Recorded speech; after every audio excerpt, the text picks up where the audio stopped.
Welcome to Con Expo 2020. I'm Diana Henry. Joining me now, Ken Simonson, Chief Economist from the Associated General Contractors of America.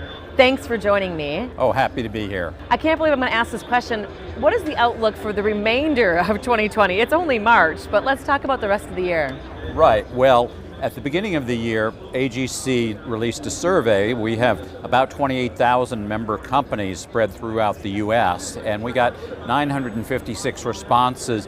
They were overwhelmingly positive about the outlook for 13 construction segments.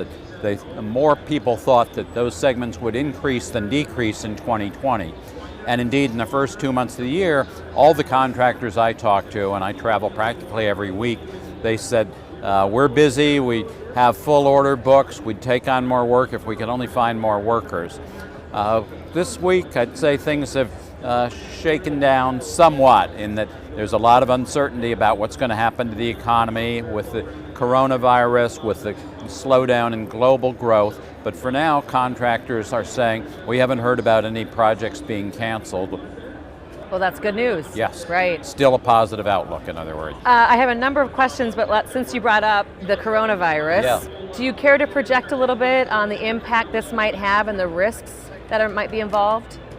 Well, it's certainly a story that's evolving by the hour. As I said, contractors have not reported any project cancellations or deferrals, and really no interruptions, but a lot of speculation about the supply chain being disrupted. That we're fortunate in one small way that this hit in China just at the annual slowdown for the Lunar New Year. So that meant that a lot of supplies had already been delivered to the U.S. in anticipation of that, and we're kind of working through those inventories. But I'm hearing day by day about more products, whether it's cabinets, countertops, elevators that are coming from northern Italy or not coming now. So I do think we'll start to hear about projects that aren't able to complete, and then owners who are running into cash flow problems because they're not getting the visitors, or they suddenly say, well, we don't need to build another casino or a high-end hotel. We don't expect to have nearly as many people coming in the future. So I think the impacts on construction are going to happen, but it's hard to say how extensive, how long they'll last, how soon they'll show up. The story is unwritten yet on that one.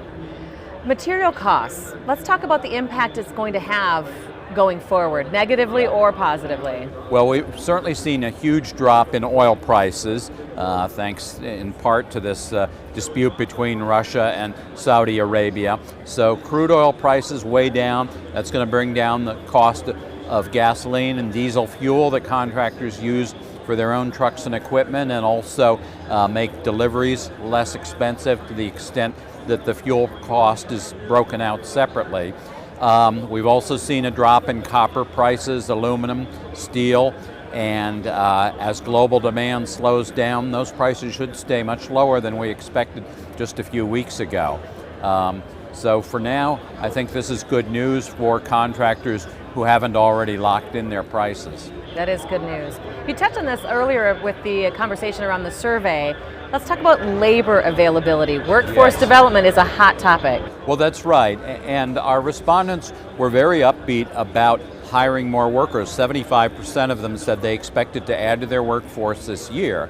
But 81% said they'd had trouble filling positions last year, and nearly 2/3 said they expected it to be as difficult or more so this year. Not to harp on coronavirus, but once again, this could rear its ugly head in terms of, say you have one crane operator and that person has to self-quarantine, or you're expecting 50 truckloads of concrete to be delivered for a pour one day, and the concrete company can't get enough drivers. So we do expect that very isolated short-term labor impact. For the longer term, contractors and AGC chapters, we have 88 of them around the country, have been working a lot to get the message out that construction pays well, that it's got a great career track. So many owners of companies started out as helpers and summer jobs, but it's going to take a long time to attract enough people in to fill the shoes of those who are retiring in great numbers. So people should turn to AGC for resources and help and trying to solve their problems going forward. Sure, I'll give a shameless plug for AGC. Why not? Well, I think we could talk here all day about the impact and outlook, but I really appreciate your conversation, Ken. Okay, nice to be with you, Diane. When your dealer services your cat, they know there's a lot more riding on it than just you. Let's do the work.